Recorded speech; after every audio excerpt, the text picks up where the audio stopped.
ఇలాగా చూద్దాం. సో ప్రీతి ఎన్ని రోజులు ఉంటారు వీళ్ళు ఇక్కడ? వాళ్ళ పరిస్థితి కూడా చాలా దారుణమైన సిచ్యువేషన్ లో ఉంది. అంకులేమో ఆయన పెద్ద ఆయనేమో అసలు కూర్చుంటే లేవలేని పరిస్థితి. ఇది ఎన్నో గతం 6 months నుంచి జరుగుతుంది ఇదే. వాళ్ళు పేషెంట్స్ అని చెప్పి చెప్తున్నా కూడా వాళ్ళ డోర్ వచ్చి ఎలా కొట్టిందో మీకు గతంలో గుర్తుందో లేదో కానీ వాళ్ళ ఇంట్లో ఇద్దరే ఉన్నప్పుడు వాళ్ళకి నిద్ర కూడా రాదు.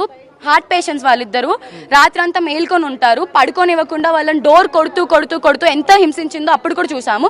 వాళ్ళు ముసలోళ్ళు ఇప్పుడు ఏం చెయ్యట్లేదు. చేయకపోయినా కూడా తను ఏదో చేశారు, ఏదో అయ్యారు. ఇప్పుడు పండు ముసలోళ్ళు వాళ్ళు చేసే సిచ్యువేషన్లో ఉన్నారా? పగలు కొట్టారు అది ఇది అని చెప్తుంది కదా, కనీసం వాళ్ళకి లేచి నడిచే సిచ్యువేషన్ కూడా లేదు. వాళ్ళు ఎలా చేశారు? My question. ఇప్పుడు వీళ్ళు రాజ్ తరుణ్ పేరెంట్స్ ఒక 15 మంది 20 మందిని తీసుకొచ్చి తన మీద దాడి చేసిన మాట్లాడుతున్నారు. 15-20 మంది ఏరి ఎక్కడ ఉన్నారండి? ఇప్పుడు వాళ్ళు ఇద్దరు ఇక్కడ వదిలేసి 15-20 మంది వెళ్ళిపోయారంటారా? ఇద్దరు ముసలోళ్ళని వదిలేసి వెళ్ళిపోయారు. సీసీ కెమెరాలు కూడా ఆఫ్ చేసి మరీ చేశారని చెప్తుంది కదా. ఇలాంటివి గతంలో తను చాలా చెప్పింది కదా.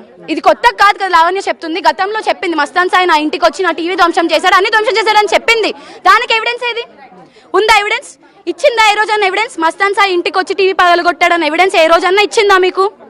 ఏ మీడియా కన్నా ఇచ్చిందా? ఇవ్వలేదు. ఇవ్వకుండా నా దగ్గర ఉంది ఎవిడెన్స్ అంటే ఉందంటే తీసి చూచి మాట్లాడమని చెప్పండి. ఇప్పుడు ఆవిడ్ని ఈ అసోసియేషన్ వాళ్ళు కూడా ఇల్లు ఖాళీ చేయమని చెప్తున్నారు. ఇప్పటికీ ఇది రాజ్ తరుణ్ పేరు మీదనే ఇల్లు ఉంది, దీంట్లో కొన్ని అసాంఘిక కార్యకలాపాలు కూడా జరుగుతూ ఉన్నాయి అని చెప్పేసి కూడా వార్నింగ్ ఇచ్చినటువంటి సిచ్యువేషన్ ఉంది. మరి ఎందుకు ఖాళీ చేయట్లేదు ఆవిడ? తనకి ఇంకేం దిక్కులేదు కదండి ఎక్కడికి వెళ్ళడానికి. దిక్కు లేదు. బ్రెడ్ అండ్ బటర్ ఎక్కడి నుంచి తీసుకొస్తుంది? ఇక్కడ ఉంటే వేస్తాడు రాజ్ తరుణ్. కుక్కలు ఉన్నాయి. కుక్కలు ఎవరివి కుక్కలు? రాజ్ తరుణ్వి.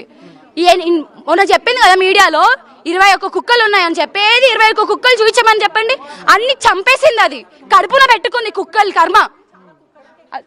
కుక్కలు చనిపోయాయండి. రైట్. అంటే ఇక్కడ ఉన్నటువంటి రాజ్ తరుణ్ యానిమల్స్ ని కూడా లావణ్య చంపేసింది అని చెప్పేసి కూడా మాట్లాడుతున్నటువంటి సిచ్యువేషన్ అయితే ఉంది దీప్తి. అయితే వాళ్ళ పరిస్థితి, వాళ్ళ రాజ్ తరుణ్ వాళ్ళ ఫ్యామిలీ పరిస్థితి, వాళ్ళ అమ్మ నాన్న పరిస్థితి చూసుకున్నట్లయితే వాళ్ళ నాన్న మొత్తానికి పూర్తిగా వీల్ చైర్ కి అంకితం అయిపోయారు. ఆయన లేచి నడవలేని సిచ్యువేషన్. అండ్ వాళ్ళ అమ్మగారు చూసుకున్నట్లయితే వాళ్ళ పరిస్థితి చూడొచ్చు. అసలు సుమారుగా వాళ్ళ మెడిసిన్ ఆ బ్యాగ్ లో మొత్తం కూడా వాళ్ళ మెడిసినే ఉన్నట్టుగా కూడా చెప్తా ఉన్నారు. రైట్.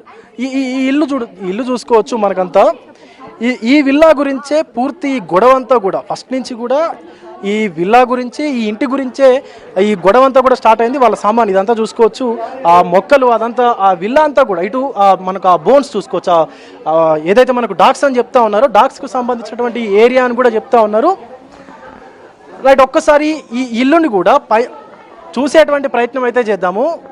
దీప్తి అలాగే రాజ్ తరుణ్కి సన్నిహితంగా ఉన్నటువంటి వ్యక్తులందరూ కూడా కావాలనే లావణ్య ఇలా చేస్తుంది అని